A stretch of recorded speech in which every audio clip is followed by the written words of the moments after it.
It's an older neighborhood. Something is sad. Oh, no. Nobody else is showing up. I mean, they all have the lower, a lot of them have the lower fences. Stone alone, so does That goes out. I was just curious on the new neighborhood, if those houses were That neighborhood is still being built. still. They may have started to be done. They were. When we started, yeah, there, I would say that the back of the neighborhood, so that backs up to the estate is inhabited. Gonna get started? We get started. Okay. Good evening, everybody. We'll get started with today's Board of Zoning Appeals meeting. It is the 16th, 5:30, so we'll start on time today. I'm just gonna quickly go through the agenda so everybody's on the same page, how we're gonna go. So we'll start with a silent prayer and pledge of allegiance. We'll move into the approval process for the minutes of our last meeting. Then we'll go into the public hearing, some BZA discussion, and we'll vote and move on. Okay, all right, let's get started.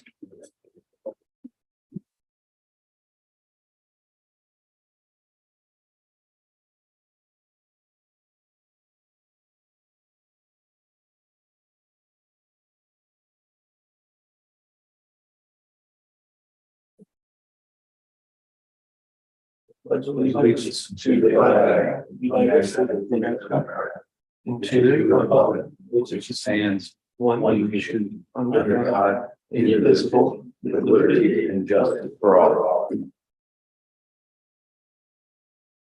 All right, roll call. Mrs. Crawford.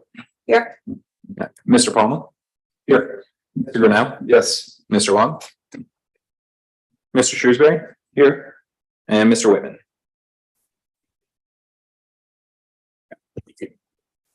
Okay, we'll go into the approval of the minutes from September 11th. I do have a few things that need to be reviewed. Ready? Actually, on the first page, for a roll call, Keith Palmer, his last name should be corrected. And then we have a similar correction. It's the opposite. I apologize. So it's PALMA on the third page, Sorry. fourth page rather. It's Mistake. PALMER. The first page is right. The third page is wrong.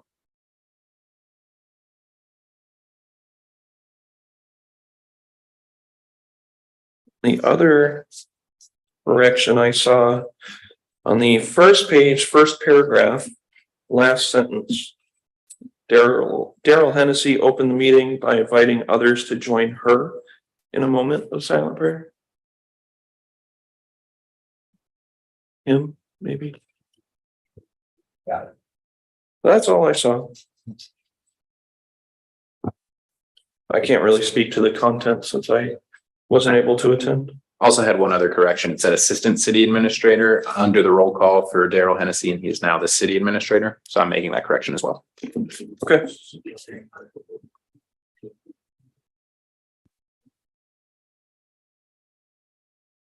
I have a correction too. On the first page, third paragraph up. I think, you say that taking tabling this application would be confusing.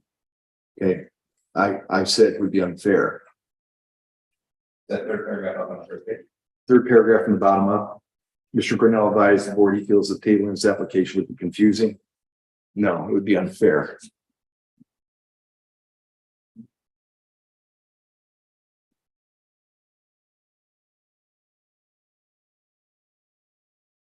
See it? Oh, yeah, it's the second page. Confusing to unfair. Right. Thank you. And then we won't be able to approve the minutes tonight as we only have 3 of the members who are here. Okay, so with that, we'll move forward into our public hearing. Thank you. Good evening, everybody. My name is Vic Whitney. I'm legal counsel to the Board of Zoning Appeals. As the chairperson indicated, this is a public hearing on a variance application that's been submitted to the board tonight. This is being recorded live here tonight, so there's microphones and there's a microphone at the lectern. So what we're going to do here in a moment is, if anyone's here on this variance hearing and you wish to testify or speak and be heard about it, we're going to ask you that you rise here in a moment, and I'm going to swear you all in. Then after we do that, typically the way the board proceeds is that they will request the applicant to approach the lectern first and make their pitch to the board on their application for approval. And the board may or may not have questions for the applicant, in which case that will happen at that time. Once that portion is over, then the board will ask for any members of the public who wishes to speak to give the opportunity at that time to do that. At that point, anyone who would like to speak, raise their hand. The chairperson will call you up again. You speak from the lectern. There's a microphone that's on. Make sure you speak into the lectern so we can hear you clearly. For anybody that speaks, including the applicant, please, the first thing you do when you get up there, state your name clearly and your address. Again, it's being recorded. That way we know who you are. If for any reason we need to get a hold of you again or whatever, we can do that. Again, the board may or may not ask questions of the visitors. Please direct your responses to the board. Typically, visitors would be given about 3 minutes to discuss. If you know that you're going to say something that's just duplicative with what someone else said and you want to just say, I agree with them, that's fine. So, to try to shorten things, but if not, that's fine. You can certainly say whatever you would like to say. And again, please direct, the board will direct their questions or comments to you, direct your responses to them. We don't really do, visitors directing anything to the applicants or applicants to the visitors. Speak to the board. The board will handle the questioning of the applicants and respond to your questions. Does that make sense to everybody? Yeah. So if anyone believes that they may want to testify, and by standing up and me swearing you in, that does not mean you have to. You're not committed to. But if you don't swear in, then you're not going to be able to testify. So if you think you might, please at this time, everybody, including the applicant, please rise. I'm going to swear you in. Okay. Do you swear or affirm the testimony you're about to give is the truth, whole truth, nothing but the truth, to the best of your knowledge, information, and belief, and subject to the penalties of perjury? Okay, thank you. Only other item of business, I will go ahead and submit into the record the exhibits here. So the first exhibit is marked as Exhibit A. It's a 4-page document, which includes the applicant a 9-page document that includes the application submitted by the applicant on August 31st, 2023, and 8 pages with constitutes pictures and their narrative and maps of the affected property.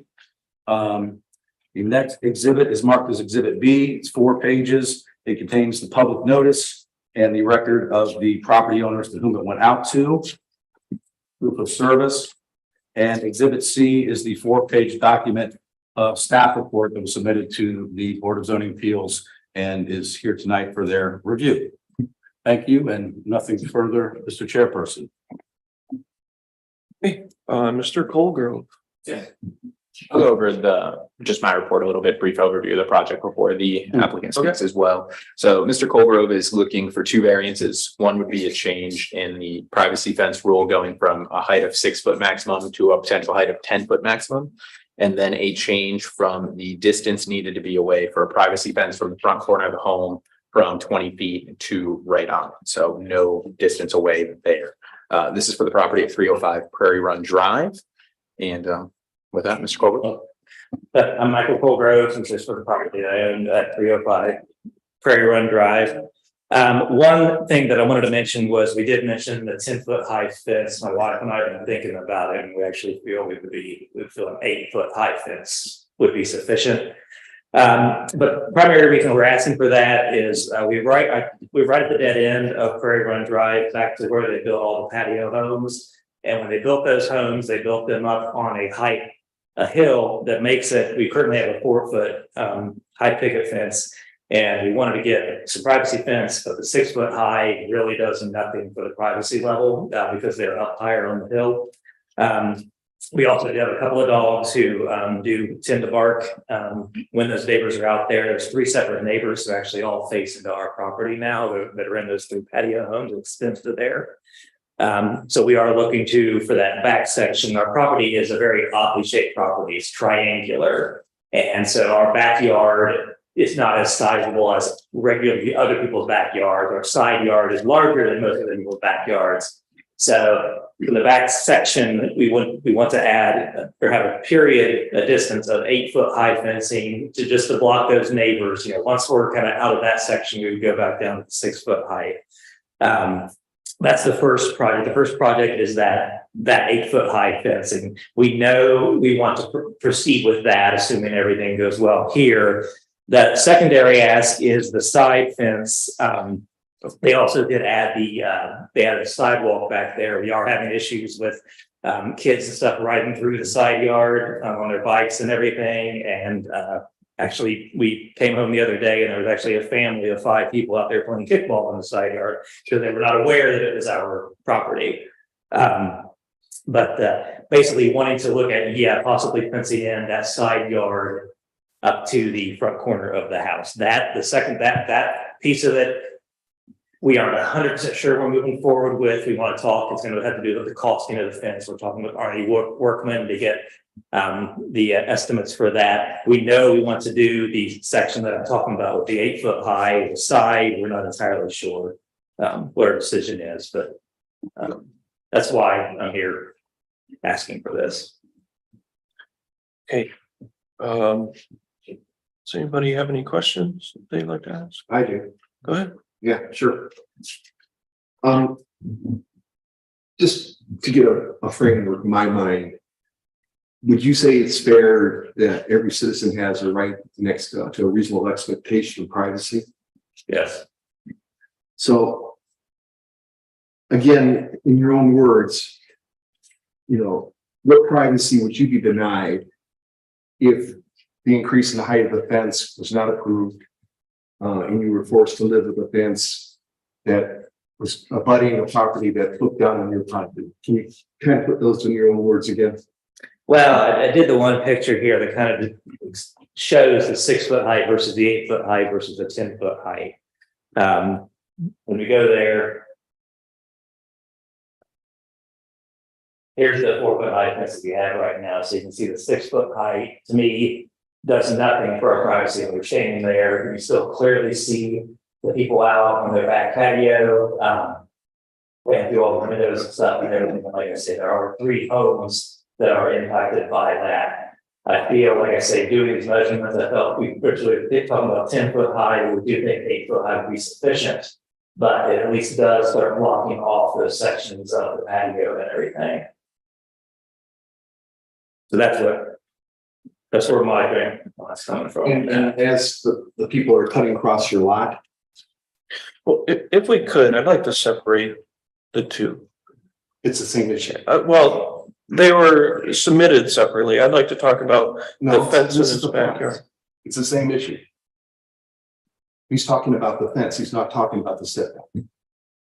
And I'm asking him, do you believe that the fence would deter or prevent people from trespassing, and crossing your lot, to reach the Do sidewalk? I believe that? Yes, I do. Okay.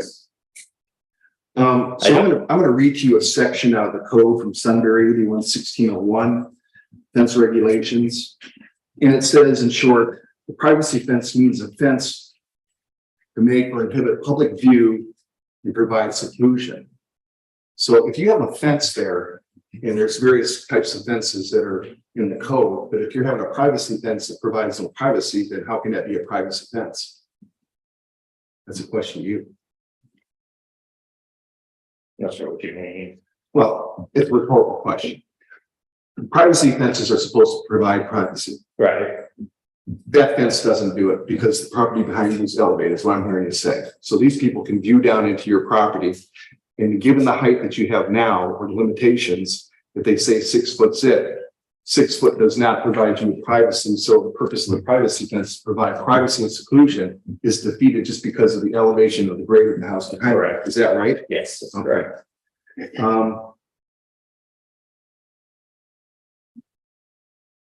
If you want to segment the 20-foot setback, then I'll hold my questions to that point. Yeah, the side yard part I'd like to have separate. Which it pertains to the 20-foot setback. Yeah, yeah. Okay, that's fine.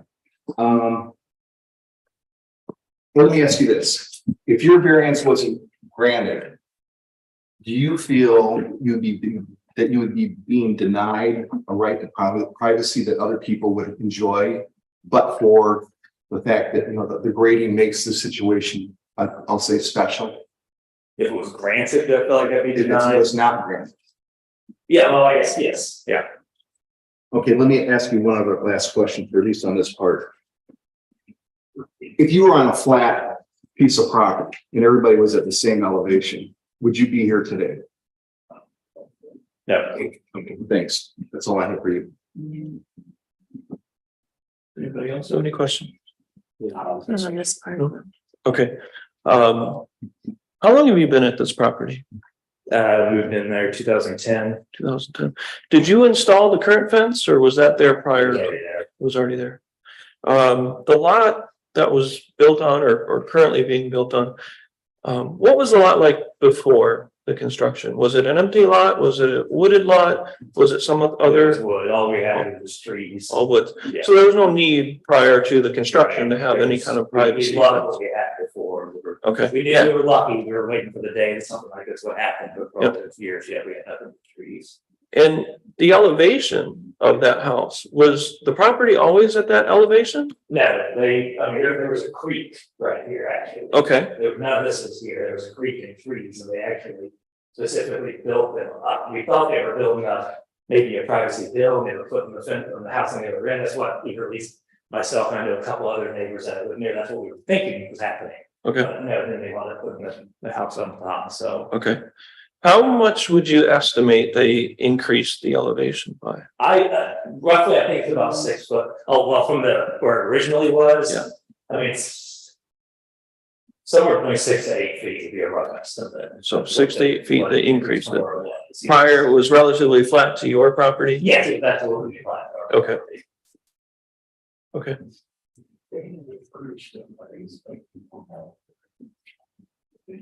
okay.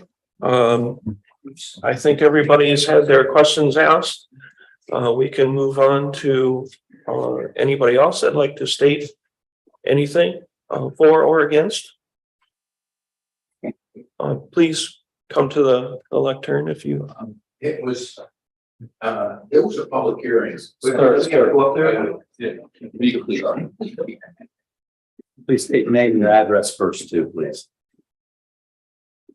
Stephen Wineski, 380 Miller's Cove Court. And his reference, it's lot number 5.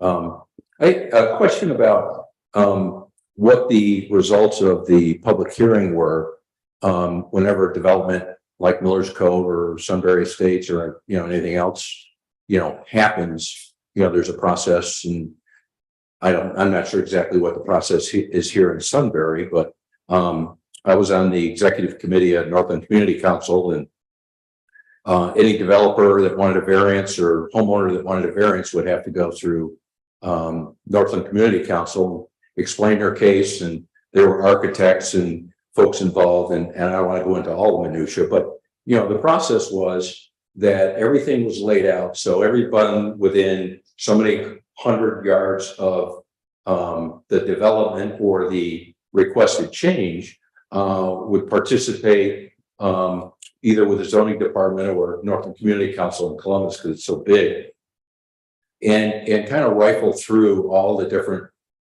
variables and how it affects the code, not only for the current exemption request, but the precedent that is created once something may be approved. What would that mean for, in this case, for this particular homeowner?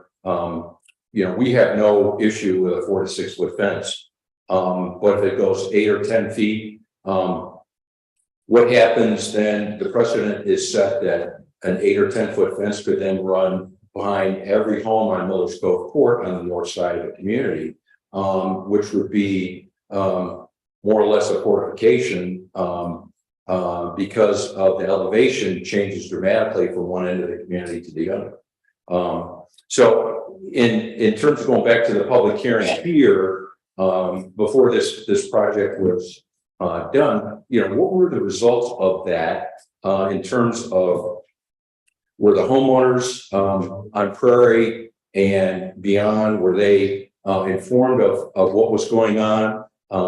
And, you know, when the city approved it with the developer, Romanelli and Hughes, what options, knowing that the city wants to connect all the neighborhoods, which is a great idea, you know, what happens to having that fence up and then all of a sudden you've got blind spots, you've got the maintenance and the fortification wall there. I truly understand the problem with kids coming through, you know, your yard. We have them coming through. We're right in the middle of Miller's Cove Court. We have school kids that come across Prairie Lane and cross through our yard.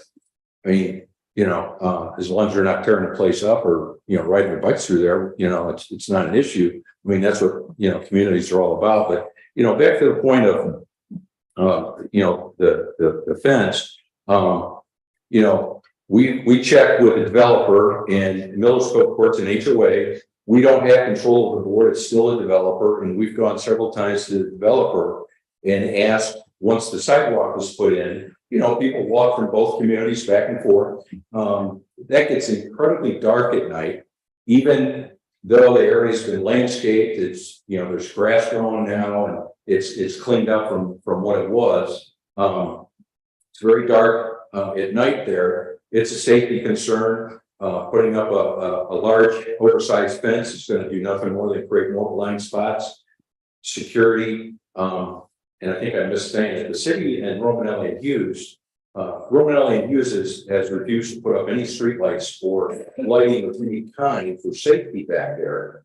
And there is some wooded area at the end of their cul-de-sac in that area. Whether there's a fence there or not, you know, where's the city in terms of working with Romanelli and Development, one, to get some lighting back there for safety and security. Let's discuss the blind spots. I don't know, in the public hearing, that land was raised, so that was well aware of over 3 years ago that land was up there. What about any other landscaping options that could be considered instead of putting up this huge barrier? I'd like to stay on the topic of the fence and the variance. We can have a conversation outside of this particular meeting about that for sure. But right now, I just want to not to take up anybody's time with this discussion here. So I'll reach out to you at the end of this meeting and we can schedule a time for that. I guess then the question would be, you know, we're not opposed to having a fence out there. It's the size of the fence, you know, where the fence is going to be. We heard a couple of changes already tonight. You know, what are the materials going to be used? How's it going to be maintained? You know, or if they get the exemption, how does that affect the rest of Miller's Cove Court? Hanging things on the fence, you know, it kind of opens up a precedent and a can of worms if you know, we don't look at this not only for, you know, the two houses involved or the 3 or 4 houses involved, but both communities overall. Just to answer that, they would still have to abide by the zoning code and every other ordinance aside from the one they're asking for the variance for. So this would just change the fence regulations going from 6 foot to 8 foot now, Mr. Colbert said. It wouldn't change. You're still not allowed to have signs on your fence. All those regulations would still be in play. He would still have to abide by all of those regulations. Okay. It also doesn't guarantee that other homeowners would get the same exception if we approve it. Even if you kind of create a precedent. It doesn't guarantee it. Okay. All right. Well, thank you. Is there anybody else that would like to speak for or against the request? Okay. Is there a motion to end the public hearing? Yeah, so. I motion we end the public hearing. We don't want to ask about the 20-foot. That we'll handle that separately. First, we'll just talk about this fence in the backyard, strictly in the backyard. We need to close the public hearing. Well, are you, that's the Yeah, question no. for the board. Are you guys done in the public hearing portion with respect to requiring No, testimony from either the applicant or anyone else? If you're not done, if there's still more information that you need, then we should maintain the public hearing open and solicit that information. yeah, we have more questions about the. Second half. Yeah. So we'll just move into the side yard request. Sure. Okay. My wife and I have discussed, and honestly, I'm willing to, we're looking to forgo that asking of that side yard. We've gone back and forth a lot about whether we wanted to do it or not. So are you saying then that you're formally wanting to withdraw from the variance request, the side yard application? Yes, Okay, so you are Okay. simply presenting on the backyard. correct. Okay, so that would, Okay, do we need a motion to close all discussion? motion to close the public hearings, but you would need a second and then a vote on I that. motion to close the public hearing. I'll second. Ms. Crawford, Yes. Mr. Palma, Mr. Grinnell, Yes. Mr. Long, Mr. Shrewsbury, Yes. Mr. Whitman. And now you can move on to discussion on the topic, general discussion, and then you may, but need not take action tonight. You have 15 days now from the time the public hearing closed to take action. Obviously, typically the board does, but like you said, you have that 15-day window before you would have to take action. But certainly now is the time for you guys to discuss amongst yourself this application. Anybody have anything they'd like to discuss amongst the Well, I board? think we should hear where we stand. What's your position? We can't discuss our own position prior to voting, is that correct? We're having a discussion on the issue. Here's my view. These folks moved into this property. None of this stuff was elevated. They had an existing condition of the landscape. Mhm. Developer comes in, builds up the landscape. They can now view down into their property. The code says privacy fence to provide privacy. It says 6 foot. Mhm. That's what it is. That 6-foot fence makes no sense at all. If they want an 8-foot fence and they feel that gives them adequate seclusion and privacy to which they're entitled to, then I think that that's a reasonable request. I don't think it impacts or injures anybody else. And to go through the criterion of the various things, it's a condition that's unique. It's to their property. It doesn't injure anybody else. And I think it's a reasonable request that should be respected. If this was a 3-story apartment building that was built, I don't think any of the options would provide any privacy to them. Well, a 3-story apartment building wouldn't have been built there. And we just covered that issue in the last statement. Virtually the same issue. Why wouldn't it, I mean, it in a planning timing, I guess it could have been, I mean, it could have been. was not proposed. zoned for that. The Eh, 3-story. You're Two-story missing, home. you're missing the issues, okay? A 3-story apartment building would have to have zoning for that location. mhm. So that's not even applicable to this discussion. What if this was a 2-story house? What if it's a 2-story house, what? The same scenario, like, does that provide you privacy that you're looking? 2-story house? From- I don't from- understand your question. This is a patio home, that's 1 story, so Right. the 8-foot supposedly provides that privacy. If this was a 2-story house that was built instead of the patio home, does that still? But it does, that's not the issue, so I'm not gonna play a hypothetical. Sure, We have a so I single think- floor I think that's ranch the- house, that's the point. Single point, okay, it's been elevated 6+ feet from the ground. That is destroying what they had originally enjoyed in the privacy of their lot. And I would say that that's pretty typical for a lot of the newer neighborhoods that have been built in the city. And that's why we're here today. So potentially an 8-foot privacy fence or privacy fences in general could be constructed across multiple areas. You'd have to take it on a case-by-case basis, but yes, it's possible. And what's wrong with that? I think that there's, the person then behind that has that same, so again, the folks that have moved in behind, when they're building their house, when they pick their lot, there was no ordinance that said 8-foot fences, 10-foot fences would be applicable behind them. So now they are looking out at, maybe they didn't want that. Maybe they wanted an open setting. There's a lot of neighbors that are in this neighborhood and other neighborhoods similar in Sunbury that like the open concept. And a small 4-foot, 6-foot privacy fence, do you still have that But it open doesn't concept? work. It doesn't even meet the definition of the purpose of a privacy fence. If it was a flat terrain, then you're right. I would argue that 8 feet doesn't. I mean, you can, You may be right. it barely goes to the I'm not bottom here of to the argue sink. 8 or 10 feet. That's their choice. What I'm here to understand is they moved in, they built an elevated property that views into their property, that destroys their right of privacy. Okay? If it was a flat property, then maybe a 6-foot fence would be adequate, but it's not.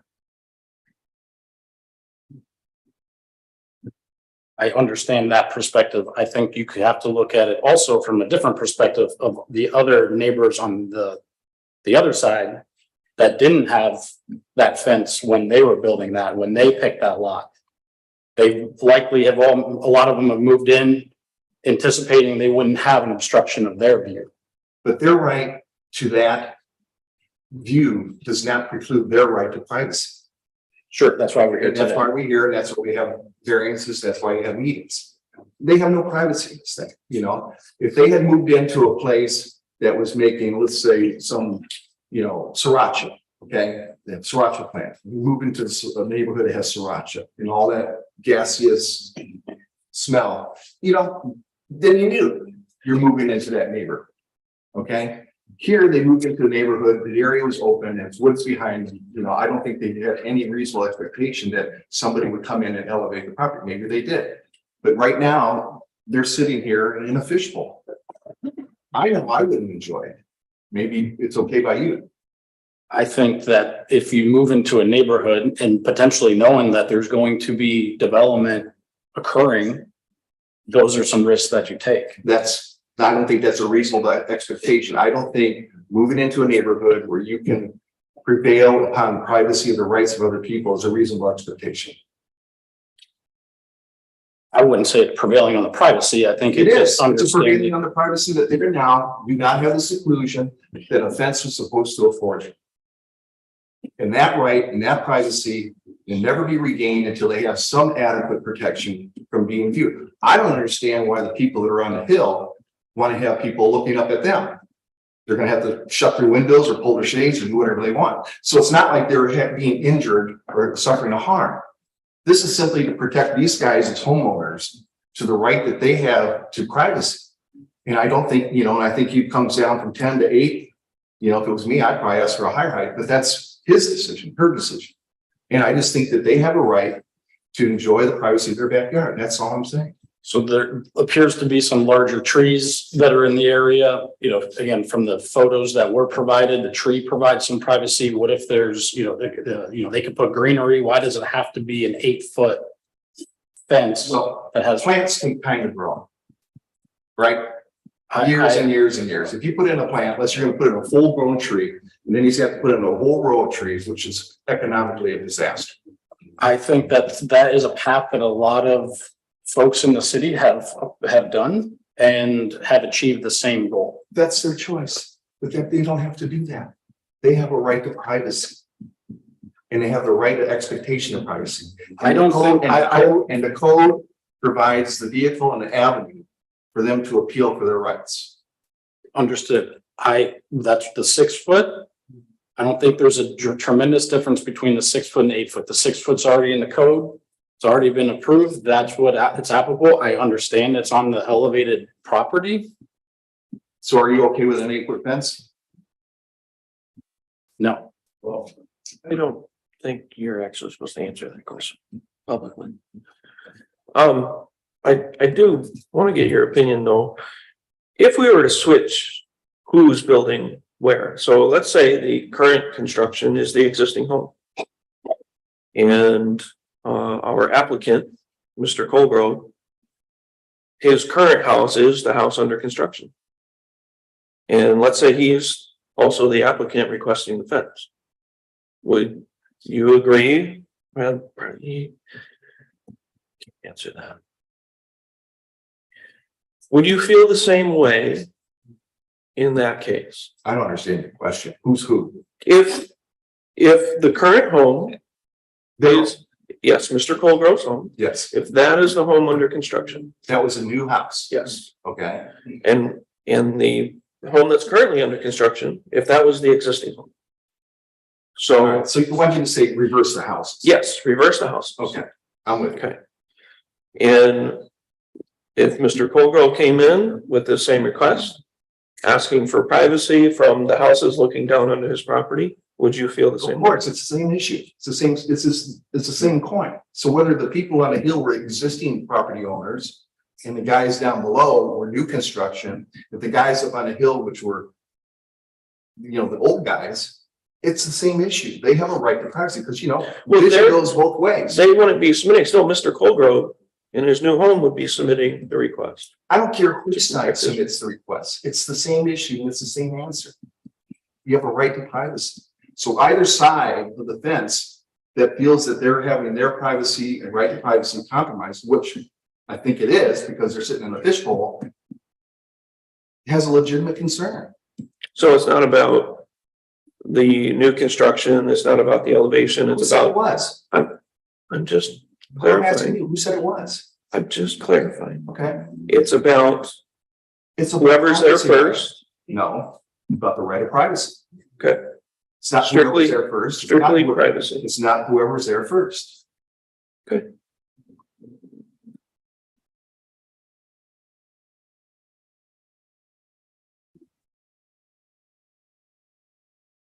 Okay. Do we need a motion to close the BZA discussion? If there's nothing else? I think you can just. Make a motion and a vote? Motion and a vote on the application would be fine. Okay. So we'll make a motion to vote for the privacy fence at 8 feet. Right, 8 feet is the current request. And that is the only thing that we need to vote on. There's nothing else regarding the fence that we need to vote on. Are you making the motion? We'll make a motion to vote on the 8-foot privacy fence. I second it.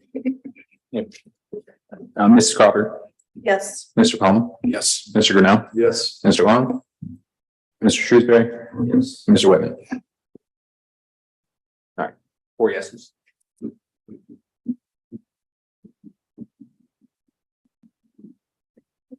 Okay, So 4 yeses, motion approved. motion approved. 4 yeses, motion approved. Yes. Is anyone?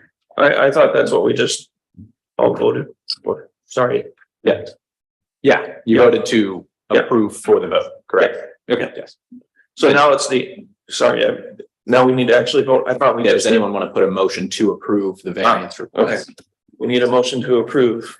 I motion to approve the 8-foot high fence request. I'll second it.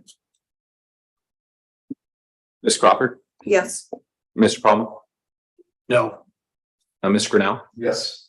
Mr. Long, Mr. Shrewsbury, Yes. Mr. Whitman. Right, motion has been denied. That's a 3-1 vote. Yeah. Motion denied.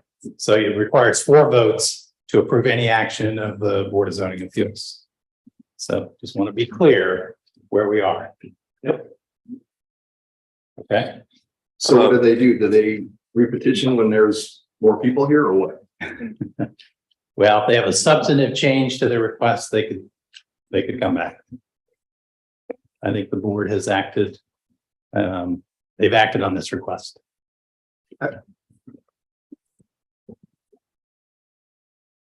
Right. Any other business?